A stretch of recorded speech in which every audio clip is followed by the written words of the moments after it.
Vivendo nos propósitos de Deus. A palavra de hoje está em Juízes, capítulo 13, versículo 1.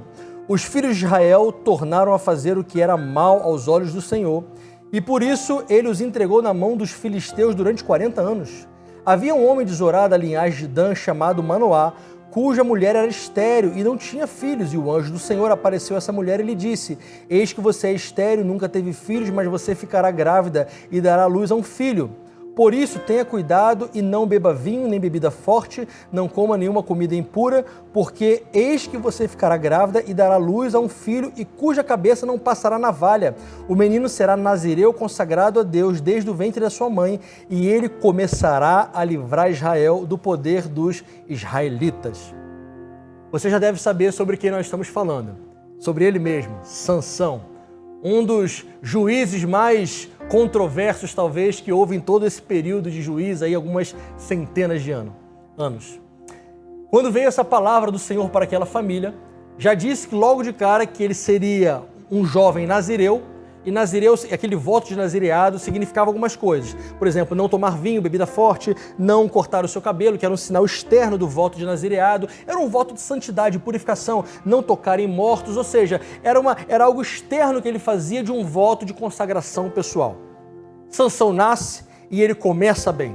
Ele realmente começa como um jovem de Deus, e ele era um jovem ali esbelto, que todo mundo já olhava e já via que realmente ele era alguém diferenciado, e ele começa realmente a livrar o povo de Israel dos filisteus, mas em vez de permanecer no propósito para o qual ele foi chamado, ele começou a se desviar de pouquinho em pouquinho.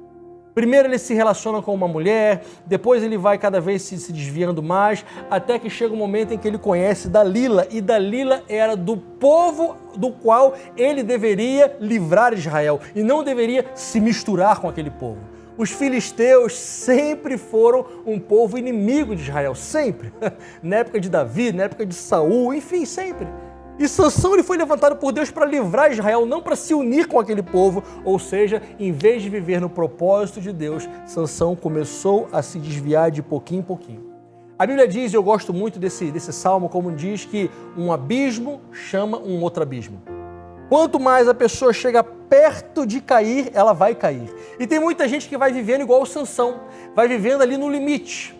É uma pessoa que diz que é de Deus e tem ali um casamento e que não quer trair a sua esposa, o seu cônjuge, mas dá uma carona e fica ali sozinho com outra pessoa. Vai vivendo no limite até que chegar no momento, cai.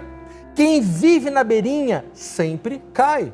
Sansão viveu na beirinha. Ele achou que poderia ser aquele juiz que Deus levantou ele para ser e ao mesmo tempo andar ali flertando com a aparência do mal sem ter consequência nenhuma. E teve consequências e consequências desastrosas. Sansão brincou com o perigo e brincou feio.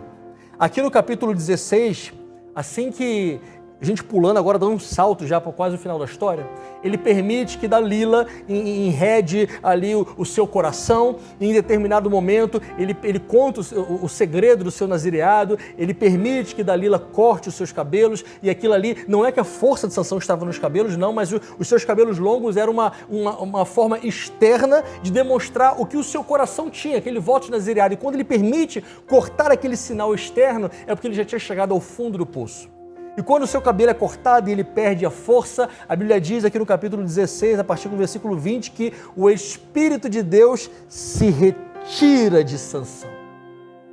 Algum tempo antes, o Espírito de Deus tomou a vida de Sansão de uma tal forma que ele sozinho derrotou um exército inteiro de filisteus com uma queixada de burro. Nem com uma espada, era uma queixada de burro. Ele sozinho matou milhares de pessoas, de tamanha força sobrenatural que ele tinha. Mas agora o Espírito de Deus se retira de Sansão.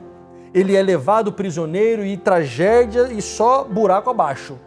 Ele é cego e eles pegam os olhos, furam, os olhos de Sansão. Ele vira motivo de escárnio e começam a zombar dele, colocam ele para empurrar o moinho e só tragédia na vida de Sansão. Ele precisou de bastante tempo, talvez para refletir, e foi tirada a visão, e talvez nesse momento ele comece a pensar, lembrar qual foi o propósito de Deus para a vida dele. E o final da história, trágico, triste, mas ao mesmo tempo feliz por ele ter relembrado aquilo que Deus o chamou para fazer. Bíblia conta que no final da sua vida ele pede para um jovem colocá-lo entre duas colunas de um templo lá, de um lugar onde estavam os filisteus, e ele, com aquela força sobrenatural que ele pede que o Senhor o dê mais uma vez, ele empurra aquelas colunas e todo aquele lugar vai ao chão com a morte de milhares e milhares de filisteus, aquele povo inimigo do povo de Deus. Precisava ter sido dessa forma? Nunca saberemos a resposta. O fato é que no meio do caminho, Sansão se perdeu do caminho que Deus tinha para ele, do propósito que Deus tinha para ele. E a sua vida foi só tragédia. No final, ele lembra do seu propósito, faz aquilo que Deus o chamou para ser, mas ao mesmo tempo perde a sua vida, morre junto com os filisteus. Trazendo e aplicando para nós não precisamos chegar ao fundo do poço para vivermos os projetos e os propósitos de Deus para nós. Não espere tragédias acontecer na sua vida para você ser lembrado daquilo que Deus te chamou para fazer. Faça hoje o que Deus te chamou para fazer. Você já sabe o que Deus espera de você, então não espere os dias maus. Venha para o Senhor no amor, não espere a dor. Não faça nesse aspecto como Sansão. Viva no centro da vontade de Deus e você terá a melhor vida, a vida mais feliz que alguém pode ter. Que Deus te abençoe, compartilhe com seus amigos essa mensagem. Amém.